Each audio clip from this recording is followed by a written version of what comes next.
বাড়ির ভিতরে ঘর দেখতেছেন কিন্তু মাল সামানা নাই, কোন জায়গায় রাখছে, কি করছে, কি সমস্যা সবগুলাই নষ্ট। প্রায় 150টি পরিবার, এই যে চরটি সেই 150টি পরিবারে কিন্তু এখন পর্যন্ত লোকজন আসলে পানিবন্দী অবস্থায় রয়েছে। এখন পর্যন্ত এই চরের মানুষ কিন্তু আসলে গত দুদিন ধরে পানিবন্দী অবস্থায় রয়েছে। পার্শ্ববর্তী চরে কিন্তু 5 কেজি করে চাল যেটা দেওয়া হয়েছিল, সেই চালও কিন্তু আসলে রান্নার মতন যে সরঞ্জাম বা রান্নার মতন যে বিষয় সেটি কিন্তু আসলে এখন পর্যন্ত নেই। রান্না বাড়ি পারি না, এই যে সকালে আমরা খাওয়া দাওয়া করি না, সকালকার খাওয়া দাওয়া যে বিকেলে কেবল। দর্শক, সমকাল লাইভে কুড়িগ্রাম থেকে আপনাদের সাথে যুক্ত হয়েছে আমি সুজন মহন্ত। কুড়িগ্রামে আসলে গত 2 দিন ধরে যে এখানকার যে প্রধান যে নদ নদীগুলো রয়েছে, বিশেষ করে ধরলা, তিস্তা, দুধকমর এবং ব্রহ্মপুত্রের পানি, সেগুলো কিন্তু আসলে গত 2 দিন ধরে কিন্তু হু হু করে বাড়ছে।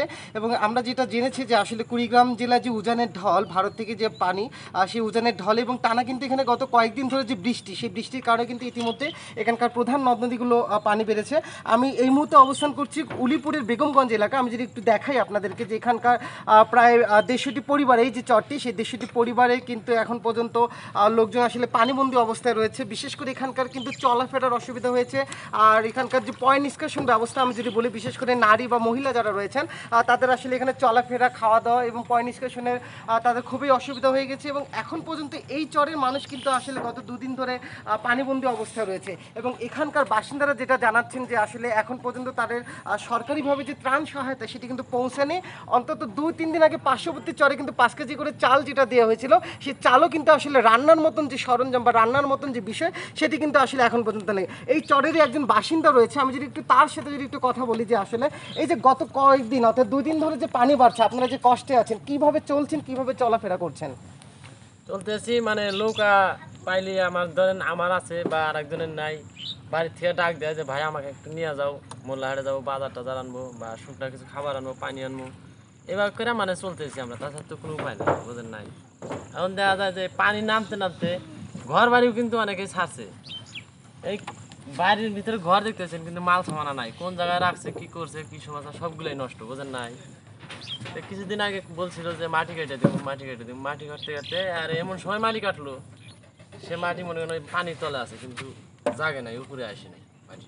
জি, আমি যদি আরেকজনের একটু কথা যদি আমি নিতে চাই, এখন একজন নারী রয়েছে, আসলে এখানকার নারীদের যে পয় নিষ্কাশন ব্যবস্থা সেটি আসলে খুবই কষ্ট হয়েছে, বিশেষ করে তারা রান্না করার যে অসুবিধাটা একটু জানতে চাই যে কিভাবে খাওয়া দাওয়া করছেন বা কিভাবে চলাফেরা করছেন, আপনাদের সমস্যা কি হচ্ছে এখন? আমার সমস্যা খুবই, রান্না বাড়ি পারি না, এই যে সকালে আমরা খাওয়া দাওয়া করি না, সকালকার খাওয়া দাওয়া যে বিকেলে কেবল।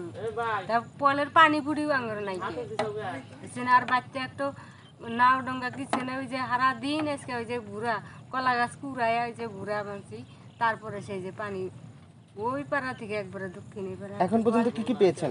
আমরা কিছুই পাই নাই কে এ পর্যন্ত, এক মুঠ চাইলেও মানে কোনো কিছুই নেই আমরা।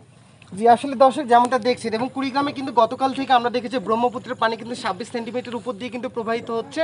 এছাড়াও কুড়িগ্রাম জেলার যে ধলা নদীর অববাহিকা রয়েছে এবং দুধকুমার নদীর যে অববাহিকা, এই অববাহিকাগুলো কিন্তু এখন পর্যন্ত আমরা যেটা খবর পেয়েছি 125টার মতন কিন্তু চর দ্বীপচর আসলে পানির তলে কিন্তু ডুবিয়ে রয়েছে। তো সব মিলে কুড়িগ্রাম জেলা প্রশাসন যেটা জানিয়েছেন যে 400টি আসলে এখন পর্যন্ত আশ্রয় কেন্দ্র তারা প্রস্তুত রেখেছেন এবং তাদের জন্য কিন্তু পর্যাপ্ত ত্রাণ সামগ্রী রয়েছে। কিন্তু আসলে দুঃখের বিষয়, এখন পর্যন্ত একেবারে রুট লেভেলে, বিশেষ করে একেবারে যারা দূরে রয়েছে এবং নিম্ন অঞ্চলের যে চরগুলো রয়েছে সেই চরগুলোর বাসিন্দারা কিন্তু সরকারি যে সহায়তা সেটি কিন্তু পাচ্ছেন না। তো সব মিলে কুড়িগ্রাম জেলার আসলে বন্যা পরিস্থিতি ভয়াবহ অবস্থা হচ্ছে। আমি যদি আমার পিছন দিকটা একটু দেখাই যে আসলে এই যে দেখেন এখানকার গবাদি পশুর যে বিষয়গুলো আছে, গবাদি পশুর কিন্তু এখানে তারা বিপাকে পড়েছে। কিছুক্ষণ আগে আমি একজন চাষির সাথে কথা বলেছিলাম, তার 4টি গরু নিয়ে তিনি বিপাকে পড়েছেন। এছাড়াও আমি যদি দেখি এখানকার যে সবজি ক্ষেত, সেই সবজি ক্ষেতগুলো তলিয়ে গেছে, লোকজন বাড়ি ছেড়ে অন্য উঁচু জায়গায় চলে যাচ্ছেন, কিন্তু একেবারে নিরুপায় যারা বা অসহায় যারা, তারা কিন্তু আসলে যেতে পারছেন না। তো সব মিলে কুড়িগ্রাম জেলার যদি বন্যা পরিস্থিতি আসলে বলি, পানি উন্নয়ন বোর্ড যেটা জানিয়েছে আসলে আগামী 24 ঘন্টায় কিন্তু আমাদের তিস্তা এবং দুধকুমারের পানি কিন্তু বাড়বে এবং এই বাড়ার কারণে কিন্তু কুড়িগ্রামে একটি স্বল্প মেয়াদী যে বন্যা পরিস্থিতি সেটি কিন্তু সমঅবস্থায় যে দ্বিতীয় দফার যে বন্যা পরিস্থিতি সেটি কিন্তু স্বাভাবিক অবস্থায় চলমান থাকছে এবং আগামীতে কিন্তু আসলে এইভাবে যদি পানি বাড়তে থাকে পাবো যেটা জানাচ্ছে যে আসলে একটি অন্যরকম কিংবা ভয়াবহ একটি রূপ নিতে হতে পারে। তো সব মিলে কুড়িগ্রাম জেলার যে বন্যা পরিস্থিতি এই ছিল আমার কাছে সর্বশেষ পরিস্থিতি।